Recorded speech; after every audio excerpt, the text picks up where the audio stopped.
ആരംഭിക്കാൻ പോവുകയാണ്. എല്ലാവരും സദസ്സിലേക്ക് കടന്നിരിക്കണമെന്ന് അഭ്യർത്ഥിക്കുന്നു.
أعوذ بالله من الشيطان الرجيم بسم الله الرحمن الرحيم والصلاة والسلام على رسول الله الأمين وعلى آله وصحبه أجمعين أما بعد.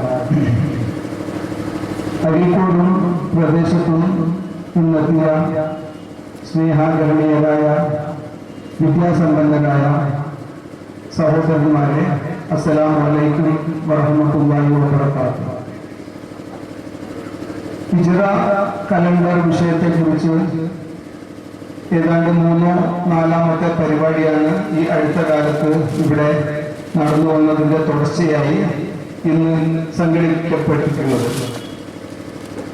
പല ഇസ്ലാമിക വിഷയത്തിലും വളരെ അഗാധമായ പാണ്ഡിത്യം നേടിയ പ്രമുഖരും പ്രശസ്തരുമായ വ്യക്തിത്വങ്ങൾ ജീവിക്കുന്ന ഒരു ഉത്കൃഷ്ട പ്രദേശം എന്ന് തന്നെ പറയാവുന്ന അരീക്കോട് ഈ വിഷയത്തിലും ഇതിലെ വിവിധ വിഷയങ്ങൾ പഠിക്കാൻ, വശങ്ങൾ പഠിക്കാൻ തൽപരരായ നമ്മുടെ സഹോദരന്മാരുടെ താല്പര്യം മൂലമാണ് വീണ്ടും ഇന്നൊരു പരിപാടി കുറെ കൂടി വിശദമായ നിലയിൽ സംഘടിപ്പിക്കാൻ ഉദ്ദേശിച്ചിട്ടുള്ളത്. ഈ പരിപാടിയിലേക്ക് എല്ലാവരെയും ആർദ്രമായി സ്വാഗതം ആശംസിക്കുകയാണ്. ഇന്നിവിടെ പരിപാടിയിൽ അധ്യക്ഷം വഹിക്കുന്നത് ഹിജ്റ കമ്മിറ്റിയുടെ വളരെ സജീവമായി പ്രവർത്തിക്കുന്ന മായിൻകുട്ടി സാഹിബാണ്. അദ്ദേഹത്തെ നിങ്ങൾക്ക് പരിചയപ്പെടുത്തേണ്ടതില്ല. അധ്യക്ഷം വഹിക്കുന്ന അദ്ദേഹമാണ്. ഈ പരിപാടി ഉദ്ഘാടനം നിർവഹിക്കുന്ന വ്യക്തിയെ കുറിച്ച് നിങ്ങളെ പരിചയപ്പെടുത്തേണ്ട കാര്യമില്ല. അലി മണിപ്പൻ സാഹിബാണ്. പതിറ്റാണ്ടുകളായി ഹിജ്റ വിഷയത്തിൽ പഠനവും ഗവേഷണവും നിരീക്ഷണവും ഒക്കെ നടത്തിക്കൊണ്ട് ജീവിതത്തിലെ വളരെ പ്രമുഖമായ ഒരു സമയം അദ്ദേഹം ജീവിതത്തിൽ ഇതിനായി തന്നെ ഒഴിഞ്ഞു വെച്ചിരിക്കുന്നു എന്ന് പറഞ്ഞാൽ തെറ്റാകില്ല.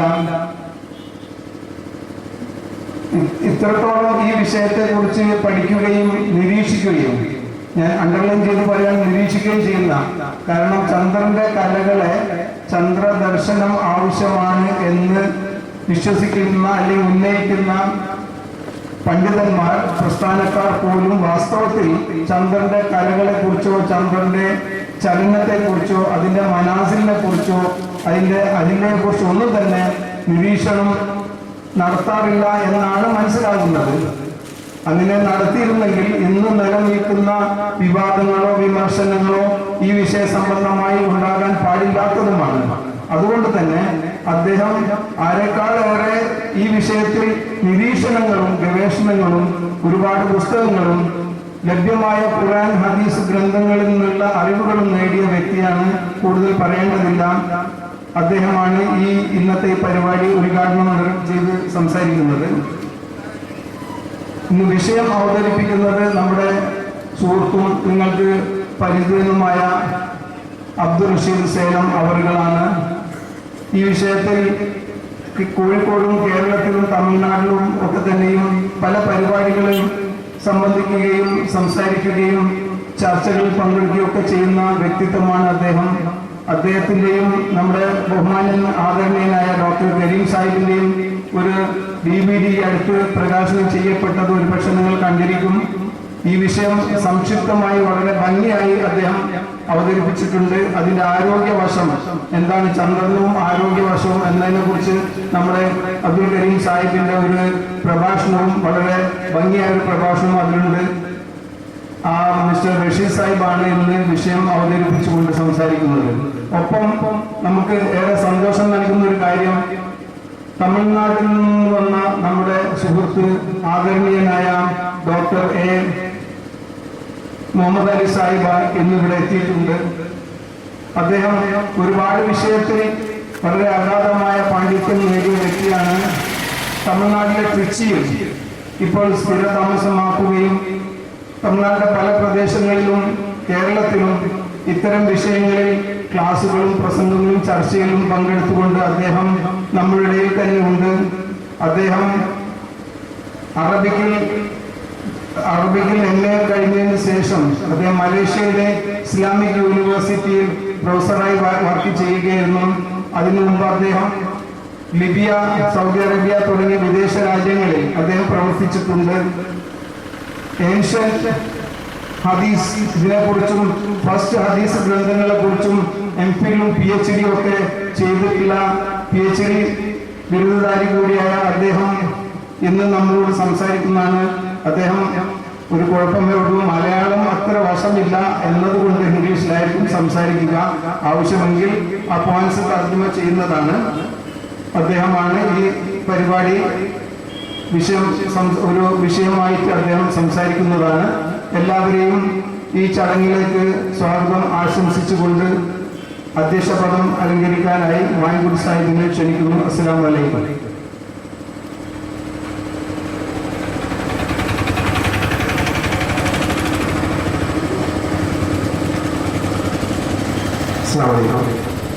എന്റെ പരിപാടിയിൽ ഉദ്ഘാടനം ചെയ്യാൻ വേണ്ടി അലി മണി ഫൈസാലിനെ ക്ഷണിച്ചു.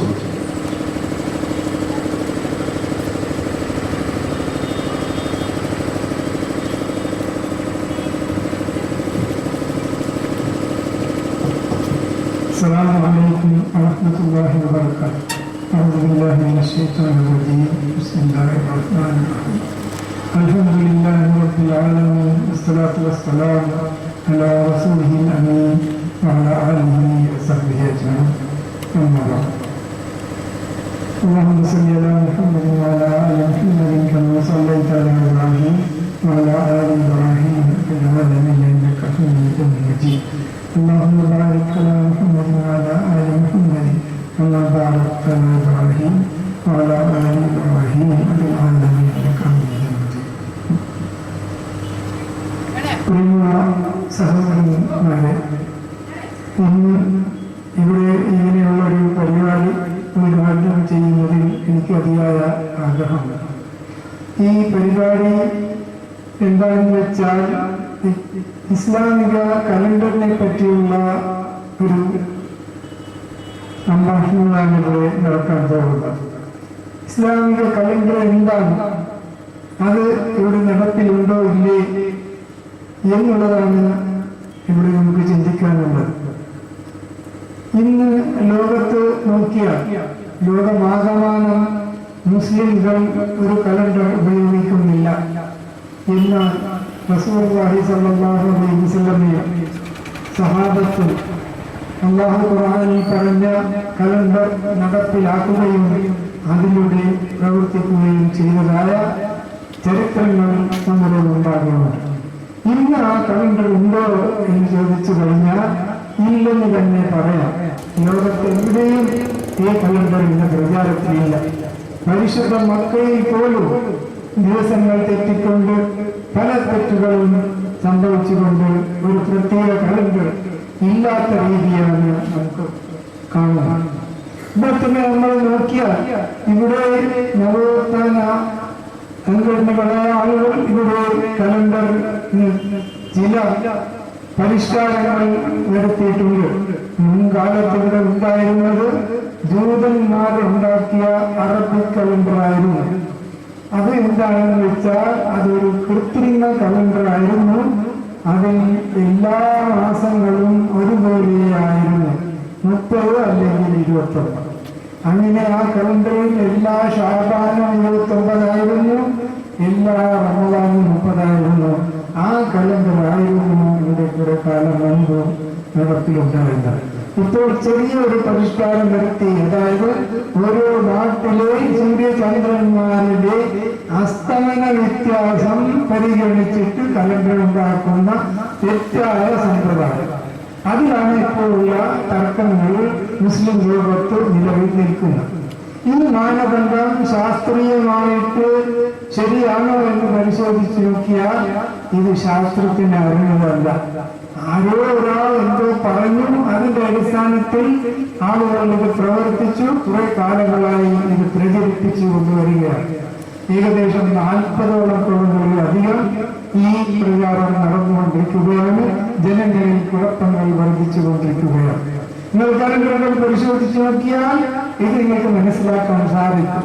ഇവിടെ പ്രമുഖ സംഘടനകളായ ചില സലഫുകളുടെ കലണ്ടറുകൾ പരിശോധിച്ച് നോക്കിയാൽ, അതായത് സുല്ലമുസ്സലാമിന്റെ കലണ്ടർ, പിന്നെ അൽമനാർ കലണ്ടർ, പിന്നെ ഷബാബ് അൽമനാർ എന്ന 2 കലണ്ടറുകൾ നിങ്ങൾക്ക് കാണാൻ സാധിക്കും.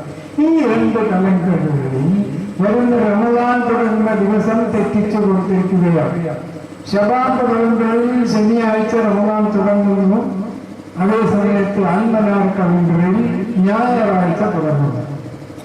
ഇനി അവസാനിക്കുന്നത് ഇവർ 2 കലണ്ടറിലും ഒരുപോലെ ശനിയാഴ്ച അവസാനിക്കുന്നു, ഞായറാഴ്ചയാണ് പെരുന്നാൾ. പക്ഷേ ഇത് ചന്ദ്രന്റെ മനാദിൽ പ്രകാരം ശരിയല്ല.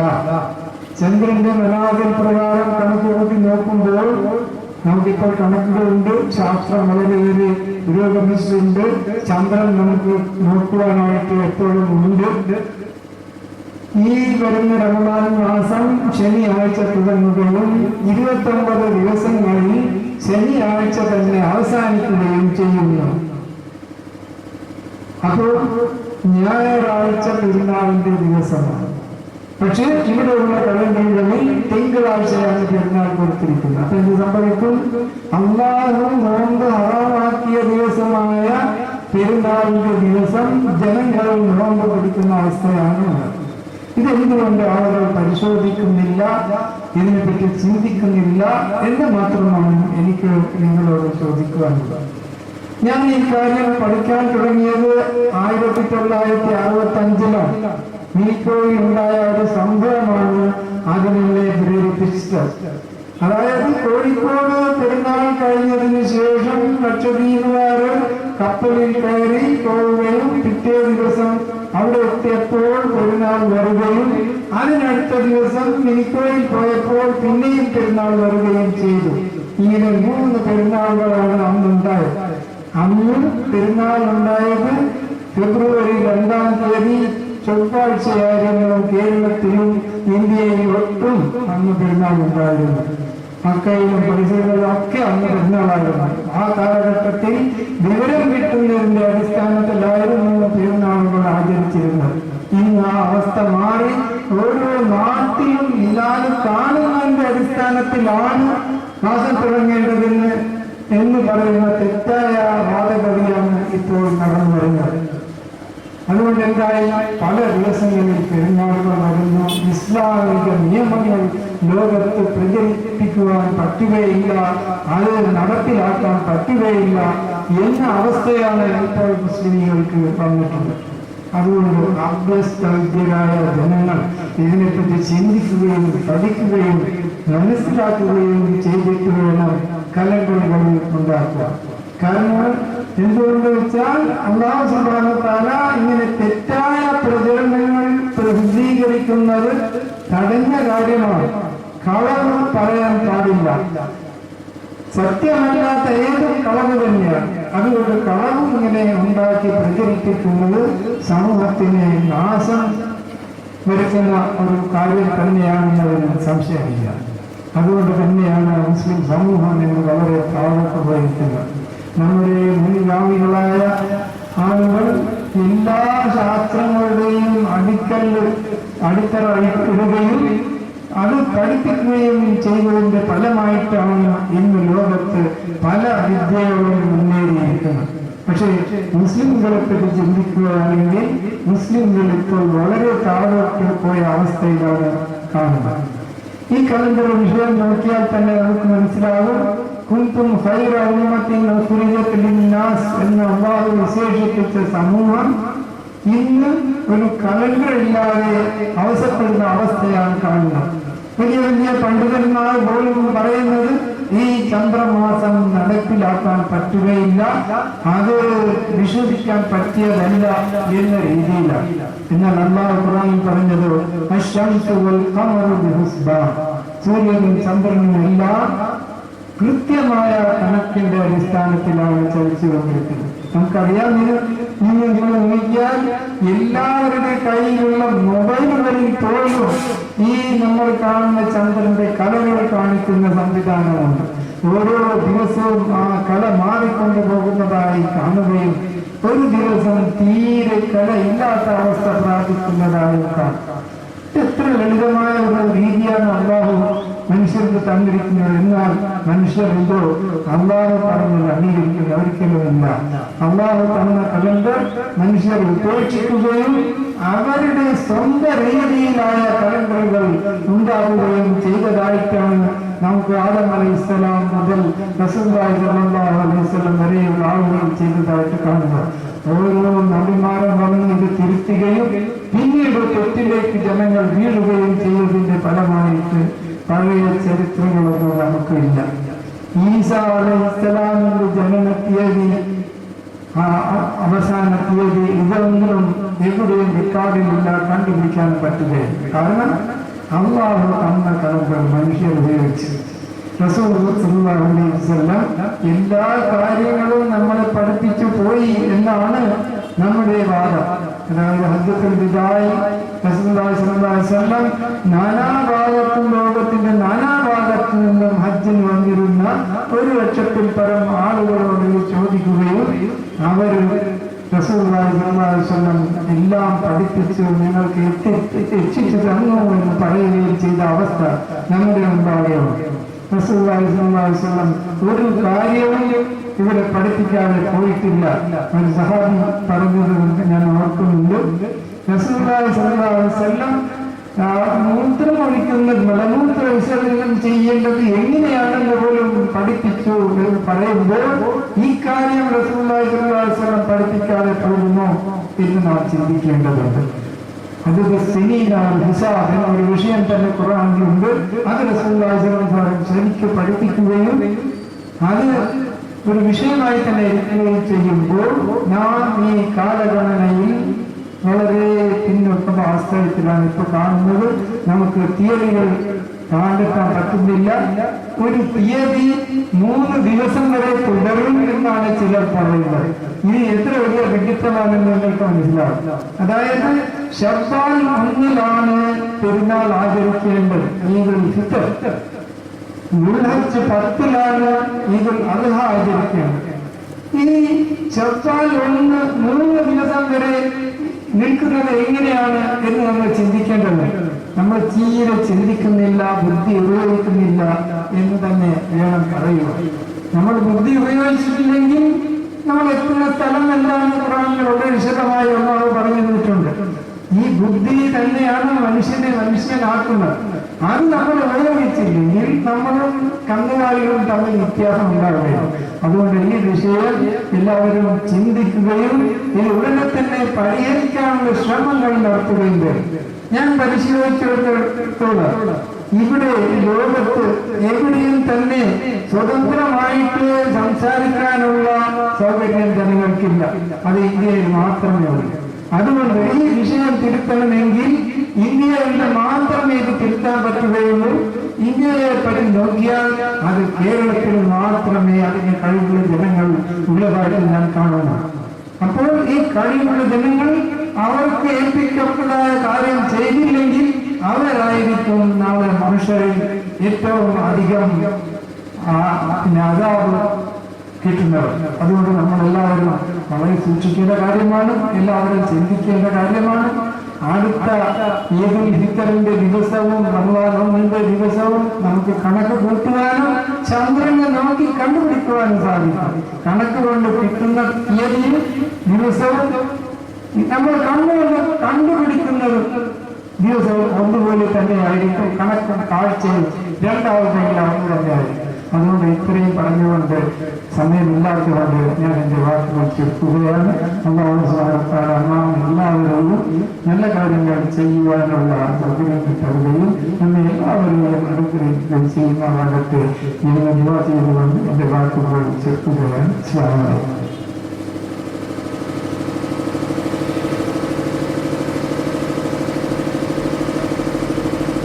അടുത്തതായി നമ്മൾ സംസാരിക്കുന്നത് പ്രൊഫസർ എ മുഹമ്മദ് നിസാം. അദ്ദേഹത്തെ ബഹുമാനപൂർവ്വം ക്ഷണിച്ചു.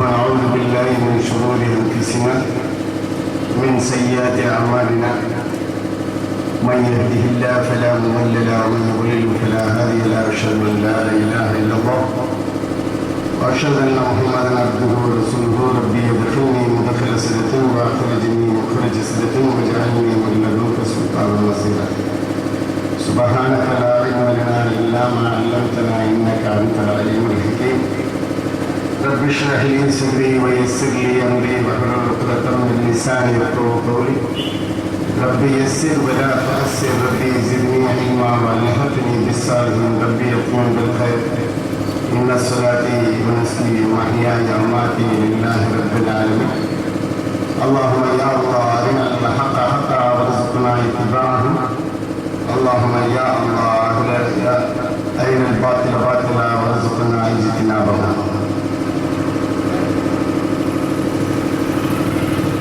يا أيها الذين آمنوا يا أهل أصحاب جنة النعيم من ولاية Kerala.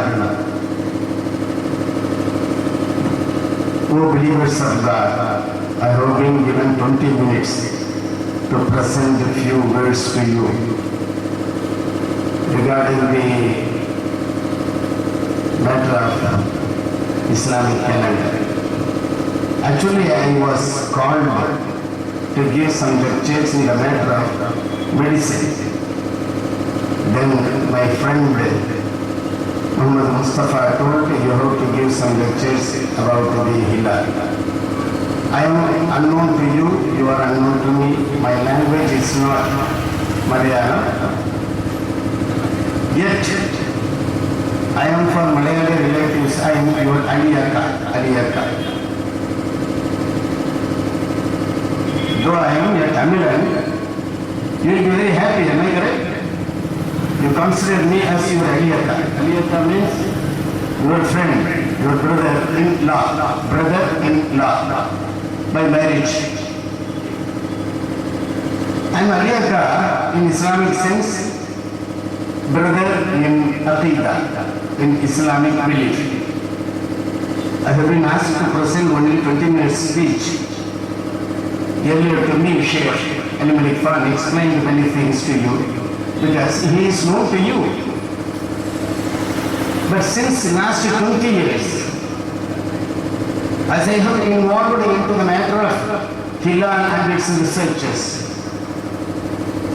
not only to the Tamil Nadu, throughout the world through the internet connections, I understood some basic defects among the Muslims. basic defects among the Muslims. To believe the real truth, actual truth.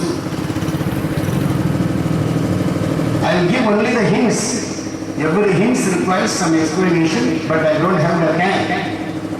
If you call me some other day, I will come free of cost and I will present my every explanation to you based on Quran and Sunnah.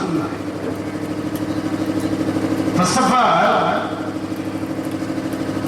most of the people are based on the translation of the Quran, not the original text of the Quran.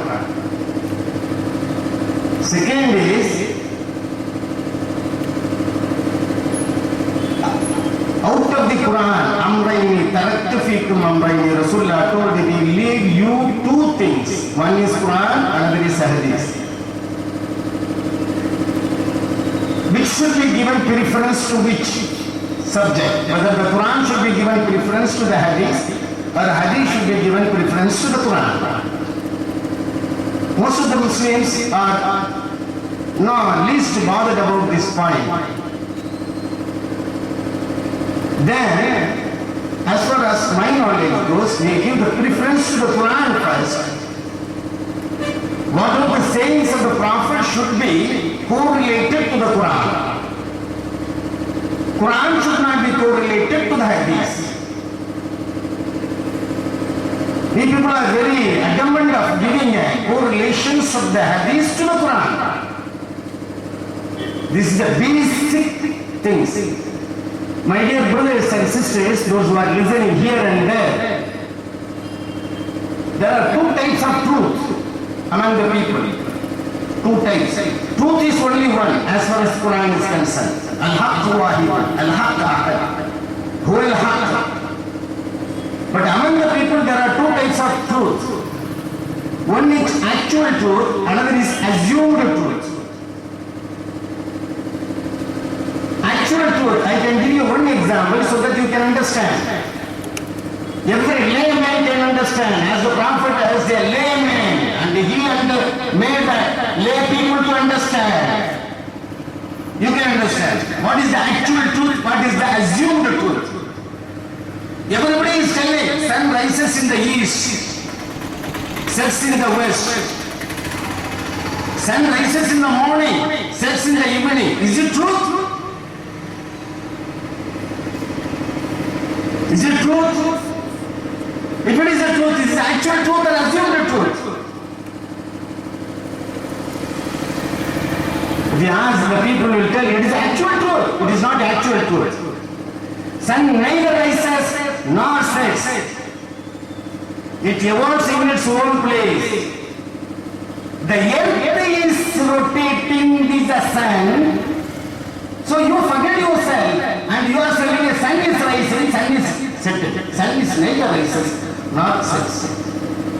The same way, when you are walking in the road, a thorn has pricked in your leg. Immediately you say, thorn has pricked in your leg. Will the thorn prick your leg? Will never. You put your leg on the thorn and got pricked, then you put the blame to the thorn. This is assumed truth. When you are going the train, the people will ask you whether the candidate has come. You don't ask whether the candidate has come. How the candidate can come? You have to go to the candidate. The problem is the same thing. In the matter of Hilal also, there are assumed truth that have been taken as actual truth. That is the problem. My dear brothers, this is actual truth has to be found out.